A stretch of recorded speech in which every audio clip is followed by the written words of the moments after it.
Hola a todos, no sé cómo se me oirá, como yo no soy habitual en las aulas, no sé si mi sonido y mi voz es compatible. Bueno, antes que nada, agradecer a la Universidad Pública de Navarra, a la Escuela de Democracia, a Jorge por dos cosas. Una, por supuesto, por invitarme, pero por incluir este tema que es la comunicación, que es el periodismo, en el objeto de la discusión y del debate.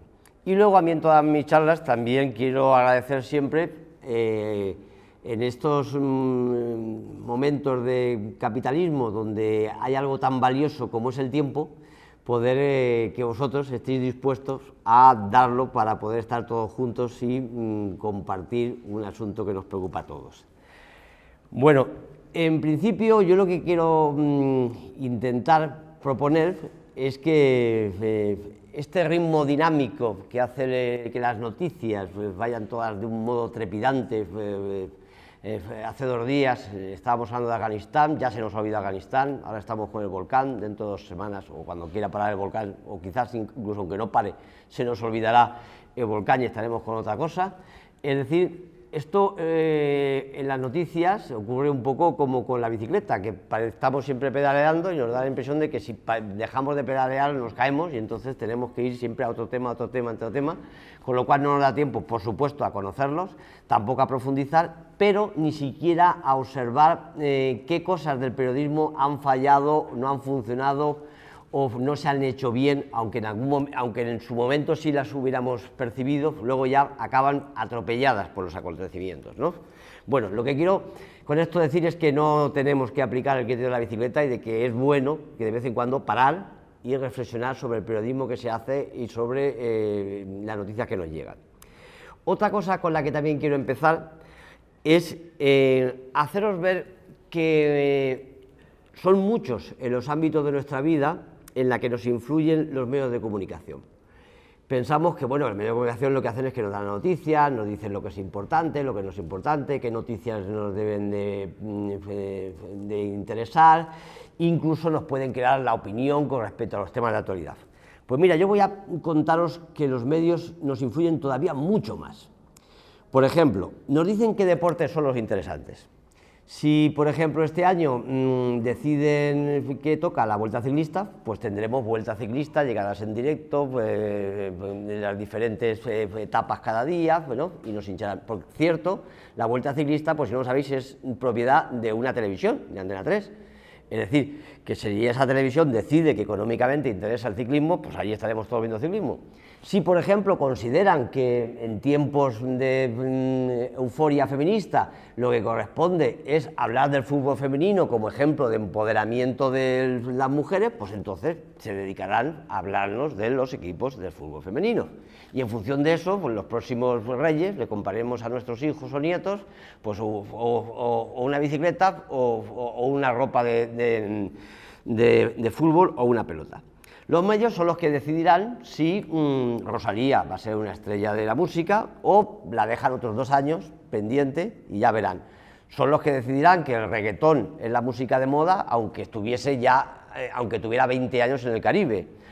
O podrán decir a lo mejor que lo que es de moda son las rancheras.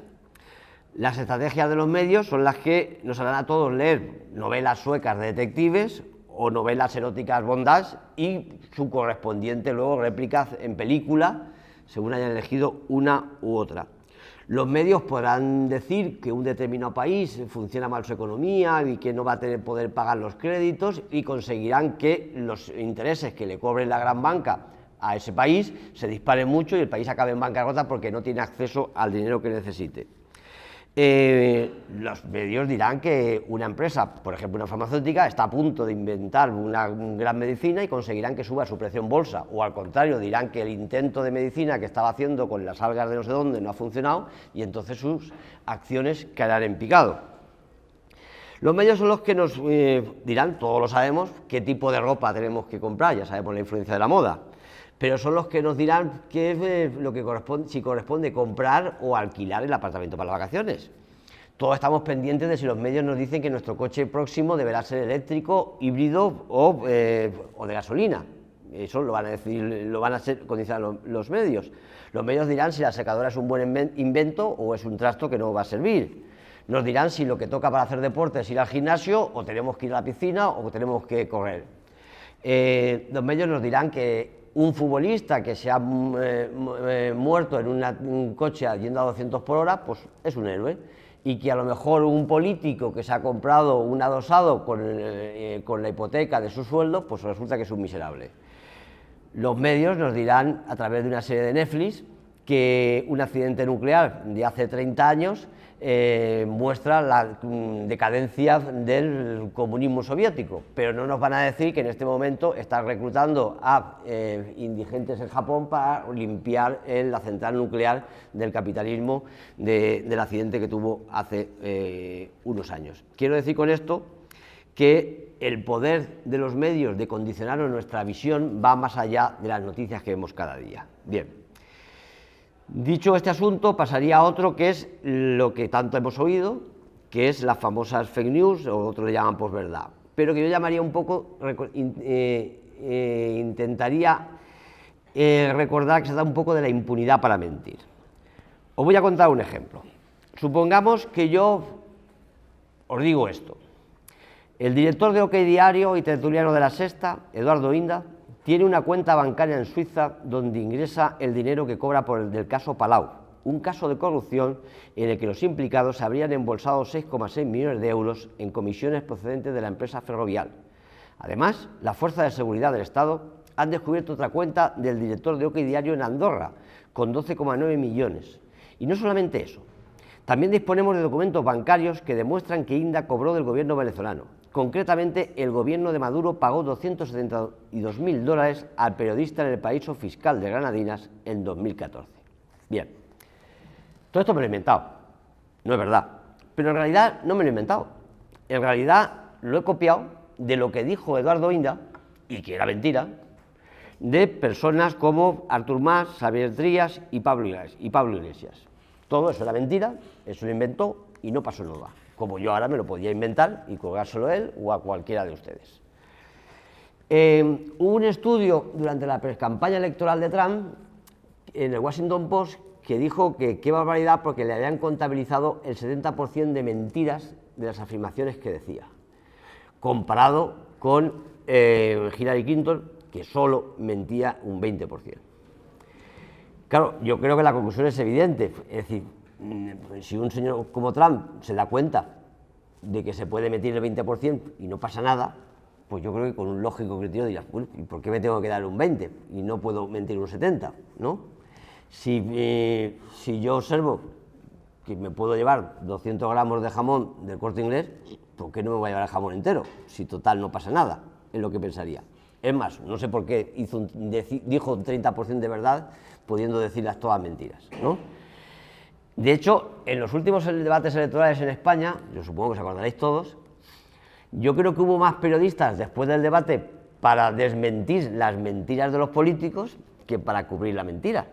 Pero claro, eso no resuelve mucho, porque claro, los ciudadanos, muchos ciudadanos vieron el debate y a continuación no se fueron a ver los desmentidos del debate. No es esa la mecánica habitual. Es decir, la gente que vio el debate con buena intención y luego ya no puso ninguna noticia ni investigó más, pues se quedaría, como es normal, con esas afirmaciones del debate que resultaron que eran mentiras. Es decir, no vale hacer mentiras y desmentidas, ¿no? Sobre todo porque no sé por qué me voy a creer el desmentido, porque el supuesta segunda afirmación era la buena y la primera la mala. Es decir, al final nos quedamos sin saber. Cuando Ortega Smith de Vox dijo que las 13 rosas, es decir, esas 13 militantes comunistas que habían sido fusiladas por el franquismo, habían cometido atrocidades violentas durante la guerra civil y habían asesinado a muchos civiles, se le denunció por un delito de odio. Pues mirad, yo pienso que Ortega Smith está en su derecho de odiar a las 13 rosas. Yo estoy en mi derecho, supongo, de odiar a Ortega Smith. Lo que me parece que no se debería permitir es que mienta diciendo que esas 13 mujeres habían asesinado gente durante la guerra civil, porque eso era mentira. Es decir, tenemos un sistema en el que el odio parece que sí puede ser, y no voy a entrar si es oportuno o no, puede ser objeto de denuncia y de actuación judicial, pero la mentira parece que no pasa nada. En las elecciones de la Comunidad de Madrid recordaréis el famoso cartel del metro de Vox, donde decía un MENA 4.700 euros al mes, tu abuela 426. Bien, se denunció por un delito de odio. De hecho, el juez, en su razonamiento, dijo que el elemento de si era verdad o mentira no era objeto de su intervención. Ni era objeto de su intervención, ni podía ser delito, ni nadie la había denunciado. A pesar de que, en mi opinión, el problema no es si uno de vos odia a los menas u otros odia a las abuelas. El problema es si, en mi opinión, es si es verdad, y evidentemente no es verdad, porque no le damos 4.700 euros a un mena, y abuelas pues habrá de todas, habrá de 400, de 100 y de 3.000, evidentemente, ¿no? Es decir, la mentira estaba en esos datos, pero fijaos que no era eso objeto de debate, ni discusión, y menos todavía de intervención judicial. El caso es que debido a ese sistema de mentiras surgen estas organizaciones que son las que desmienten, es decir, desde Maldita hasta Neutral, que se encargan un poco de hacer desmentidos, ¿no? Que no me parece ni bien ni mal, porque yo creo que el problema debería de ser no permitir la mentira. En cualquier caso, una de las propuestas de Vox era crear una proposición de ley orgánica en la que, según ellos, esas instituciones estaban, digamos, manipuladas por organizaciones, por gobiernos, que las invalidaban, de tal manera que su verdadera proposición de ley decía que era una legislación para perseguir a los que desmentían y no para los que mentían. Según ellos, si alguien mentía, pues se debería de ir a un juicio, se debería abrir una investigación, se debería iniciar un procedimiento, y a los 3 o 4 años de la campaña electoral en la que se mintió, pues entonces habría que decir, este mintió. Pero mientras tanto, si alguien decía que el candidato X ha matado a 40, y tú decías que era mentira y lo desmentías, el delincuente eras tú por desmentir algo, y no él. En todo caso se vería después. Bien. Claro, esto ocurre con los políticos, pero es que con los periodistas yo creo que es todavía peor, porque ellos se escudan en la libertad de expresión. Es decir, ese uso corrupto de la libertad de expresión, según el cual el periodismo, los periodistas, o mejor dicho, las empresas de comunicación, cualquier cosa que sea vigilar el derecho ciudadano a una información veraz, para ellos es un ataque a la libertad de expresión. Aquí quiero recordar un elemento fundamental. La Constitución española, en su artículo 20, deja claro que es un derecho, el derecho ciudadano a recibir una información veraz. De ahí que cuando un periodista está mintiendo, está violando el derecho de cientos de miles de personas a los que les está colocando la mentira, y ese derecho no está cubierto ni está garantizado. Es tanto el uso y abuso del argumento de ataque a la libertad de expresión de los medios, que cuando en América Latina se intentó, aquí es que no se ha intentado, se intentó por parte de algunos gobiernos progresistas medidas como en Nicaragua aplicar una fiscalidad a los periódicos que no pagaban impuestos, dijeron que no era ataque a la libertad de expresión. Cuando en Venezuela se intentaban hacer otra televisión pública, los medios privados, a los que no se les estaba tocando, dijo que era un atentado a la libertad de expresión porque se estaba poniendo otra televisión. Pero es que cuando en Ecuador Rafael Correa hizo una ley para aumentar el salario mínimo de los periodistas, las empresas de comunicación dijeron que era un atentado a la libertad de expresión. Bien, claro, esto es decir que es un atentado a la libertad de expresión, regular la calidad de la información, es como si las carnicerías dijeran que poner un control sobre el estado sanitario de la carne fuera un atentado al derecho a la alimentación. Fijaros hasta qué punto es importante, y esto sí creo que entra muy bien al hilo de lo que estábamos hablando de una democracia, es hasta qué punto la mentira o la verdad es fundamental en una democracia. Recordaréis, porque os pillaba muy cerca, que cuando el miembro de ETA, de Juana Chaos, estaba en huelga de hambre con el gobierno Zapatero, se abrió todo un debate en que el gobierno lo tenía que excarcelar, dijo que lo tenía que excarcelar porque su estado físico le hacía peligrar por su vida. Y eso, además del elemento humano que supone que se muera un preso bajo la competencia del Estado, pues evidentemente creaba un conflicto político importante, ¿no? Y entonces pues se excarceló. Cuando eso sucedió, había unos medios más o menos del entorno del gobierno o de izquierda que efectivamente daban fe de ese acontecimiento. De Juan Chaos está muy avanzada huelga de hambre y se puede morir en cualquier momento. Y los medios de derecha estaban diciendo que no, que de Juan Chaos comía, que estaba comiendo jamón y que iba su novia a visitarle y a acostarse con él en la cárcel y en el hospital, ¿no? Es decir, esto es muy grave porque, claro, yo como ciudadano, para poder valorar a mi gobierno, una decisión de mi gobierno, necesito saber si ese señor se está muriendo de hambre o no. Luego yo ya decidiré lo que considero en función de mis principios, mis valores y mi ideología. Pero lo que es muy importante desde cualquier opción política es yo quiero saber si se está muriendo de hambre o no, porque en función de eso podré decidir cuál es mi posición y mi valoración del gobierno a la hora de tenerlo en cuenta. Si os dais cuenta, la censura en una dictadura se caracteriza, todos lo vamos a entender a la primera, porque hay un gobierno que dice que esto no se puede decir. Y entonces nos quedamos sin saber una cosa, porque el gobierno prohíbe que algo, un hecho, un acontecimiento, sea público. Eso es la censura de una dictadura. Pero ¿qué ocurre en nuestras democracias, como en el caso que he contado de Juan Chaos? Que si tú no garantizas la veracidad de la información, la verdad se dice, porque evidentemente todo se puede decir, la verdad se dice, pero puede acabar entregada por mentiras. Es decir, el ciudadano ya no sabe la verdad, es decir, porque si se la entierran con mentiras y no sabe diferenciar la verdad de la mentira y todo se puede decir, al final el resultado, el efecto, es el mismo que con la censura de la dictadura. Nos quedamos sin saber la verdad. Puede ser que no te digan la verdad o puede ser que te la tapen con mentiras, ¿no?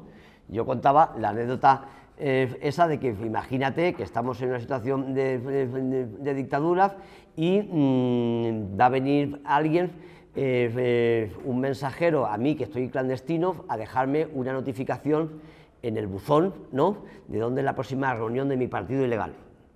En la dictadura vendrían y le impedirían a ese señor dejarme la notificación en el buzón. En esta democracia me dejarían otras 50 notificaciones en el buzón y entonces ya no sabría cuándo era la reunión, ¿no? Habéis visto que han conseguido, sin ilegalizar a nadie, que yo no me pueda reunir con mi amigo porque me han puesto 5 citas diferentes en el buzón. Porque, además, todo lo que legislan nuestros representantes, cuando nuestros representantes dejan algo sin legislar, sin regular, no es más libertad, es simplemente más mercado, es evidente. Quiero decir, si nosotros dejamos sin legislar y regular los hospitales, ¿no?, pues evidentemente es el mercado el que podrá hacer lo que quiera con los hospitales, o con la educación, o con las carreteras, ¿no?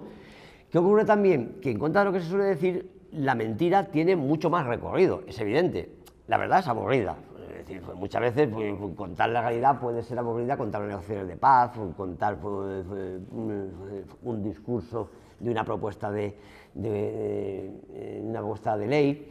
En cambio, la mentira, pues evidentemente puede ser todo lo espectacular que queramos, puede ser todo lo divertida que queramos, puede ser todo lo sensacional, toda la sorpresa que queramos. Están demostrando los estudios que, por ejemplo, en Twitter, el tuit falso se retuitea 6 veces más que el verdadero, porque el tuit falso da mucho más juego. Todos sabemos en los grupos de WhatsApp la capacidad de entusiasmo que te puede crear ese bulo de WhatsApp que a todos no, que a un sector le gusta y lo empieza a distribuir. Porque además quiero dejar claro que el problema de la mentira tampoco es de una ideología solo. El problema de la mentira, y ese es otro error de los ciudadanos, ¿no?, hablaremos luego en las redes, de que todo lo que vemos que está de acuerdo con nuestro ideario nos parece estupendo y nos dedicamos a difundirlo. Entonces todos formamos parte de la mentira. No creamos que nosotros somos inocentes de todo eso, ¿no? Cuando en 2018 el líder de Ciudadanos, Albert Rivera, se saltó un control antiexplosivos cuando venía del aeropuerto del Prat. Entonces, un medio dijo que no era un control antiexplosivos, que era un control antidroga y que se le había saltado el coche de Albert Rivera. Claro, imaginaos qué divertido, Albert Rivera, con esa fama que tiene, decir que se ha saltado un control antidroga. Bueno, no es que lo desmintiera Albert Rivera, lo desmintió las autoridades del aeropuerto, lo desmintió el sindicato de la policía, lo desmintió la policía municipal. Todo el mundo decía que era un control antiexplosivos y que el chofer de Albert Rivera no lo había visto y se pasó sin darse cuenta. Da igual, los medios siguieron todos con el jijijaja de que Albert Rivera, ¿no?, se había saltado un control antidroga, porque era más divertido. Bueno, ¿acaso no es mucho más divertido un titular que diga que Albert Rivera se ha saltado un control antidroga que no que se ha saltado un control antiexplosivos? Es evidente que lo primero es más divertido, ¿no? Eso ha provocado noticias como que Donald Trump, que se inventó un atentado en Suecia, un youtuber, no sé si os acordáis, que nos engañó a todos diciendo que con un vídeo falso de un pisero y una pimienta que le hace estornudar, un caso que luego hablaré de un matrimonio que necesita ayudas para una hija que tiene una enfermedad gravísima, que al final no fue, luego hablaré de ese caso, ¿no? Y incluso la denominación de hechos alternativos, como le llamó la Casa Blanca a todas esas mentiras. Porque además, mentir, es decir, el de estar desinformado, con todo lo que eso conlleva de no estar preparado para tener el conocimiento necesario para ser un ciudadano preparado para vivir en democracia, no solo se hace mintiendo, como hemos visto, se puede hacer desinformando con muchos mecanismos, estirando las noticias, descontextualizando con otros antecedentes diferentes. Voy a poneros un ejemplo. Bueno, para empezar, el ejemplo más elocuente es la selección de las noticias. Como os podéis imaginar, cuando uno tiene un periódico o una televisión, le llegan muchas noticias, tiene que elegir qué es lo que va a contar de todo lo que le ha llegado, ¿no? Claro, tú puedes elegir las películas de Hollywood o puedes elegir el informe de Amnistía Internacional. Ya, si eliges una cosa o eliges otra, pues ya te vas a un sitio o te vas para otro. Pero es que luego llega el informe de Amnistía Internacional, el anuario, por ejemplo, ahí salen todos los países. Claro, tú te puedes coger la página de España o la página de Cuba. Entonces, claro, según la página que te cojas, pues entonces ya vas para un sitio o vas para otro. Entonces, aquí nadie ha mentido, todas son verdad. Pero ya has decidido una u otra y ya has condicionado a la opinión pública. Pero luego está el contexto. Supongamos que vienen las elecciones municipales. Y llega un periódico y dice, el alcalde, que es candidato para las próximas elecciones, el alcalde ha inaugurado un colegio para 300 niños. Titular. Ah, bueno, está bien. Otro periódico dice, el alcalde ha inaugurado un colegio para 300 niños de los 3 que prometió. Bueno, otro titular, el alcalde ha inaugurado un colegio para 300 niños de los 3 que prometió con un presupuesto 4 veces más del que estaba previsto. Vaya. Otro periódico, el alcalde ha inaugurado un colegio para 300 niños de los 3 que prometió con un presupuesto 4 veces más de los previstos y el constructor era su cuñado. Bien, ninguno miente, todos dicen la verdad. Si a ti te pilló el primer periódico, pues has pensado que tenías que votar a ese alcalde. Y si te pilló el del medio, pues te lo estás pensando. Y si te pilló el último, lo que quieres es meter en la cárcel al alcalde. Es decir, fijaros cómo un determinado contexto, sin engañar, crea un condicionamiento del ciudadano hacia una línea o hacia otra. ¿Y eso por qué sucede? Pues para empezar porque se ha vaciado al Estado de cualquier competencia para garantizar la salud informativa de una sociedad. Porque yo me planteo, ¿quién garantiza los derechos en una democracia? Evidentemente solo pueden garantizar los poderes públicos.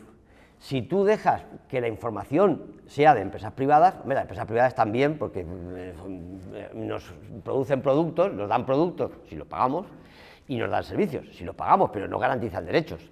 El derecho a una educación, pues evidentemente te la da un sistema público, que es el que permite que nuestros niños vayan al colegio, independientemente si son ricos, pobres y con una educación normalizada.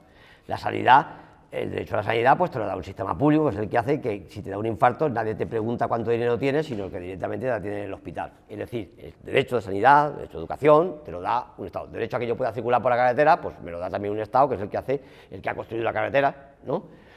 Pues en la educación pasa lo mismo. Si creemos que mi derecho a saber la verdad, lo que está pasando en el mundo, las noticias, el debate, lo que habla un partido, lo que propone otro partido, lo que ha denunciado el otro, lo que las acusaciones de aquel y las declaraciones del otro, todo eso, para hacerme yo una composición de lo que está pasando aquí, de qué dice cada partido, de qué es la realidad y cuáles son los acontecimientos, necesito que haya un poder público que me lo garantice. Y eso solo se garantiza desde un Estado que tenga asumido que el derecho a la información es un derecho social de los ciudadanos. ¿Verdad? Bien. Porque la responsabilidad de los medios privados puede ser muy grande. Voy a ir al ejemplo que antes os he contado, el de Fernando Blanco y Margarita Garau, que fueron sentenciados, como sabéis, a 4 años de cárcel por estafa continuada y agravada por utilizar la enfermedad de su hija Nerea. ¿Verdad? ¿Os acordáis todo del caso? Bien. Vamos a ver. ¿Qué pasa aquí? Pues aquí hay unos padres que nos vienen diciendo que necesitan dinero, que su hija está muy malita, que necesita recursos. Si os paráis a pensar, yo creo que de estos nos encontramos todos los días, sinceramente. O sea, un tipo que te pide en el metro, que te pide en el autobús o a la entrada del supermercado, dame dinero, que estoy muy malito, pues hombre, no es nada excepcional. Eso lo vemos todos los días, ¿no? Pero ¿cuál es la diferencia entre estos y el matrimonio que acabo de contar? ¿Verdad? Y que estos sí que fueron denunciados, acusados de estafa y con 4 años de prisión. Pues la diferencia es que a esto los legitimaron unas televisiones, les legitimaron unas periodistas estrellas y le legitimaron unas Ana Rosa Quintana y varias otras periodistas, que son las que de verdad nos engañaron, porque ellos no nos engañaron, a nosotros no nos engaña. Es decir, si ese señor se pone a la puerta del supermercado a decir, dame dinero porque tengo a mi hija enferma, no consiguen 400.000 euros contando esa misma película, en la puerta de un supermercado no lo consiguen. Y en cambio en la televisión sí que lo consiguieron. Entonces, y ellos eran igual de mentirosos en la puerta del metro que en el plató de televisión. Ellos contaban la misma película. Es decir, ¿qué es lo que legitimó su mentira? ¿Quién fue que verdaderamente nos engañó? Nos engañó el periodista de turno, que es el que convirtió en creíble a nuestra inocencia pensar que lo que sale en la tele es verdad, ¿en qué hora? ¿No? Fue lo que nos hizo pensar que eso era realidad y lo que provocó el engaño. No solamente ocurre esta, ¿cómo voy ahora yo? Esta delegación de responsabilidades del Estado, es que además ha pasado una cosa curiosa. Hace unos meses se supo que decenas de grandes marcas estaban boicoteando a Facebook y a Twitter porque decían que no había en estas redes una falta de compromiso por el control de la información tóxica y del discurso del odio, es decir, que mentían y que además fomentaban el odio en los contenidos de esas redes. Entonces llegaban empresas como Coca-Cola, como Honda, como Levi Strauss, como Starbucks, que empezaron a boicotear a esas redes. Y curiosamente, a todos nos pareció estupendo, ¿no?, que estas empresas boicotearan a Facebook porque había mentiras y discurso de odio. Twitter, de hecho, le quitó la cuenta a Donald Trump, y todo nos pareció muy divertido que le quitaran la cuenta a Donald Trump, que es un mentiroso compulsivo y un peligro público, y nos parecía muy bien. Pero se dé cuenta, ¿qué estaba sucediendo con esto? Pues lo que estaba sucediendo es que estábamos diciendo que estas multinacionales iban a ser ahora las vigilantes de la verdad y de la mentira, que eso que al Estado no le hemos permitido, resulta que ahora Coca-Cola es la que va a decir que Facebook miente o que Facebook no miente.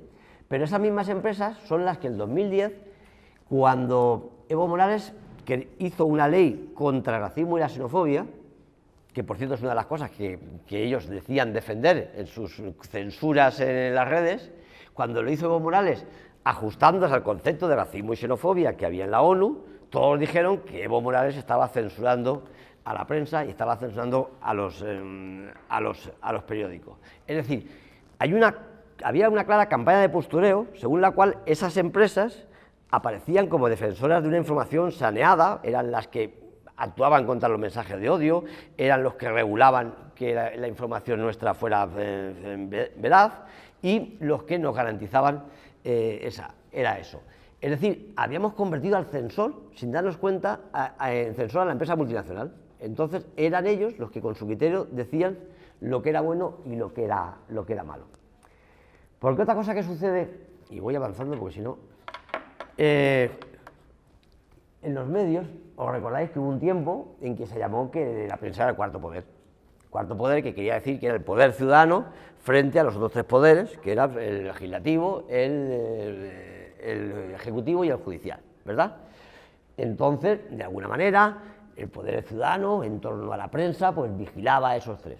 ¿Qué ha ocurrido con el tiempo? Bueno, con el tiempo lo que ha pasado es que con el desarrollo del capitalismo avanzado, el dinero ha terminado cooptando todo, y el dinero influye en todos los poderes. Y si influyen estos tres tradicionales, imaginaros cómo ha quedado el cuarto, que ese ya es puro dinero, claro. Es decir, al final, el que iba a vigilar a los otros tres, ¿no? Resulta que uno es el menos democrático, porque no lo hemos elegido nadie. Nadie ha elegido a los periódicos, ni ha elegido a los directores, ni ha elegido a los dirigentes, ni elige las noticias.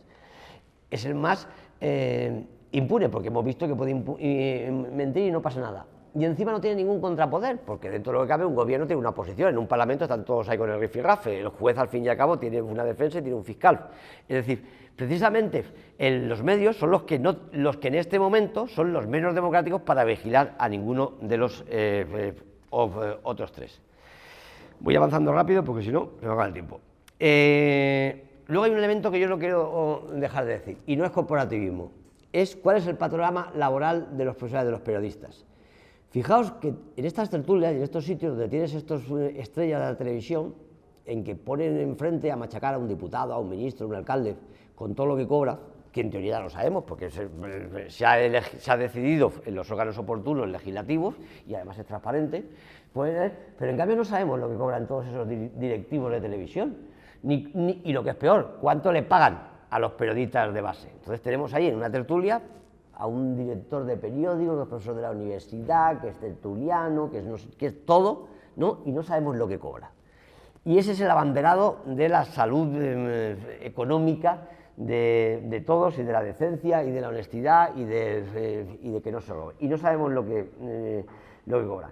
Porque fijaros que hay un dato que es muy curioso, que hace unos años el escritor Isaac Rosa hizo cuentas y dijo cuánto cobraba un ejecutivo del Grupo Prisa, que lo sabíamos porque como cotizaba en prensa, cotizaba en bolsa, tenía que hacer un informe anual de toda su contabilidad. Si es una empresa que no cotiza en bolsa, te quedas sin saberlo.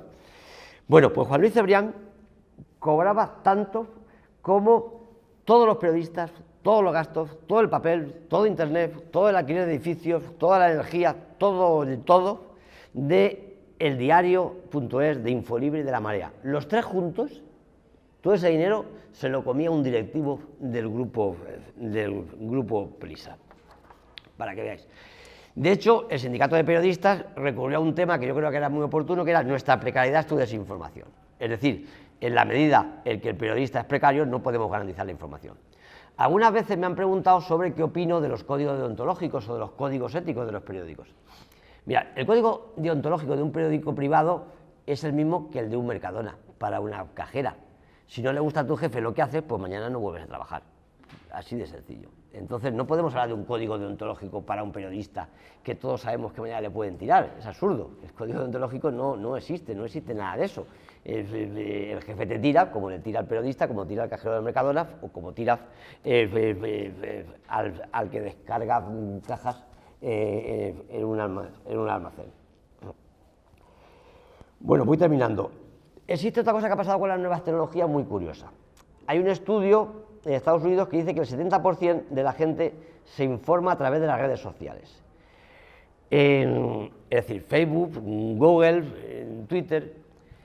Con la mayoría de los productos en este momento comercial, si os dais cuenta, el que tiene el control de la venta no es el que la firma o el que fabrica electrodomésticos, el que produce determinadas marcas de leche, o el que produce determinado producto, marca de whisky, es el distribuidor. Hace ya tiempo que se ha dicho que en este momento aquí se va a vender la leche que quiera Mercadona o que quiera Carrefour, y se va a vender los ordenadores que quiera MediaMarkt o que quiera otra empresa. Es decir, son ellos los que tienen controlado el mercado, apretando a los proveedores, ¿no? Y a nosotros dándonos solo lo que ellos quieren, ¿no? Pues eso ha pasado con las noticias. Al principio, cuando llegó Internet, dijimos, mira qué bien, está ahí en Internet, está todo. Yo ahora voy por aquí, puedo ver lo que yo quiera, y ahí está todo, yo me puedo manejar, voy al medio que me parezca y tal. Es verdad, sigue estando todo, ¿no? Pero claro, ya no vamos a buscar con nuestra propia iniciativa. Ahora se han creado el mecanismo de las redes, en el que a través de las redes, que además tienen unos algoritmos con los cuales te ponen lo que ellos consideran como prioritario en función de tu marco mental, con lo cual encima te encierran ahí en una jaula de que ya solo ves lo que ellos quieren, ¿no? Acabas pastoreándote y llevándote a lo que a ellos les interesa. Es verdad que en Internet está todo, como dice Alex Grijalvo, Internet es un estercolero con algunos diamantes, ¿no? Pero ya no se cumple esa libertad que teníamos al principio de que buscábamos. Es decir, son ellos los que nos pastorean. Porque además lo que ocurre es que lo que ha provocado Internet es que la gente que, y eso yo creo que también es un elemento de desigualdad que se ha estudiado, la gente que parte de una base cultural determinada y con un conocimiento aceptable, está en condiciones de apañarse en Internet, sabe quiénes medios son fiables, qué firmas tienen credibilidad, de qué no se puede fiar, y entonces, pues evidentemente, Internet, digamos que le enriquece periodísticamente, informativamente, políticamente y ciudadanamente, ¿no? Pero el que no tiene esa base, como decía Castel, está en un remolino, en una empanada, diría yo, en la que no se aclara entre lo que le llega del Facebook de sus amigos, entre lo que le manda su primo por el WhatsApp, entre lo que le dice Inda por un lado, lo que te dice Escolar por otro, lo de la tertulia y el que grita en no sé cuántos, tiene un lío en el que no se aclara. Es decir, esa sobreexposición ya no ha ayudado a mejorar la información de ese pobre hombre o de esa pobre mujer, porque al final lo que ha hecho es inundarle de un contenido que no es capaz de discernir, y que entonces las redes son las que se dedican a pastorearlo, ¿no? Creando lo que con los algoritmos decíamos una jaula ideológica. Si un niño de 16 años empieza ahora a coquetear con el nazismo, ¿no? El algoritmo que le van a hacer ellos es que le van a llevar a páginas nazis, le van a sacar publicaciones nazis, le van a sacar música nazi, le van a llevar firmas nazis, y él va a estar en esa burbuja y se va a creer que todo el mundo es nazi o que lo que es lo dominante, ¿no? Porque en eso consiste el algoritmo de las redes. Porque además, también hay que decir, y ya sí que voy a terminar, de que esta eliminación de barreras lo que yo creo que ha hecho un poco es que si no ha democratizado la información, sí que ha democratizado la desinformación, ¿no? Todos ahora nos dedicamos a desinformar, como he dicho al principio, pero los medios, incluso por esa de rentabilidad económica, también se nutren de las redes. Todos sabemos cómo se dedican a coger vídeos de YouTube, cosas de Twitter, cosas no sé qué. Cada 2 por 3 nos enteramos de que ese vídeo de YouTube que ha cazado la televisión de turno, pues es una tontería. Hay un estudio que cuenta un periodista estadounidense en el que dice que ahora es perfectamente válido, te vas a cualquier país que haya unos disturbios y si te interesa, tú te coges el buen enfoque, 4 contenedores ardiendo, 5 tipos corriendo, un tipo que se ha escalabrado y no sé qué y no sé cuánto, y un policía que va por allá, ¿no? Y con eso montas un quilombo que dices que está desestabilizado el país X. Y si encima está bien hecho, es que luego llegará una televisión y se quedará con esas imágenes, porque claro, son estupendas. Fíjate, un señor con sangre, 4 corriendo y un contenedor ardiendo, niquelado, ¿no? Fíjate que imágenes más estupendas para un noticiero. Y te cuenta que en ese país está al borde del abismo, ¿no? Si les interesa, y la televisión va a colar. Es decir, que ese es el problema de las redes. Bueno, yo ya voy terminando. Yo creo que siento que con esta exposición, igual os he deprimido mucho, bastante, pero es que yo creo que, como ocurría con el 15M, lo primero que nos tocaba era indignarnos, ¿no? Es decir, cuando estemos indignados, ¿no? Es cuando tenemos que empezar a ver qué alternativas o qué propuestas hacemos, ¿no? Solamente cuando en las dictaduras, vuelvo otra vez al símil, en las dictaduras de Franco sabíamos o sabíais que lo que nos contaban era mentira y que había que buscar una información fuera, ¿no? Y esa ya previa indignación, es decir, eso ya me están tomando el pelo, ¿no? Ya era un avance, porque ya quería decir que ya no me voy a creer nada, ahora voy a ver cómo encuentro algo. El problema es que mucha gente aquí ahora ya no tiene esa sensación, ya cree que lo que sí que no le están censurando, que lo que le están contando es verdad y que todo está perfecto y que hay pluralidad y que uno elige la televisión que quiere y que no hay problema. Entonces hay que romper ese ese mito de que estamos bien informados y de que todo funciona bien para poder entrar en otra dinámica, es decir, quiero otra información, quiero buscar una alternativa, quiero buscar otro modelo, quiero buscar otra forma y quiero buscar cómo hacerlo. Mientras tanto, yo creo que se cumple esa afirmación que decía el confidente de Garganta Profunda, el confidente del Watergate, que es que cuando quieras saber qué es lo que está pasando, siga la pista del dinero. Gracias.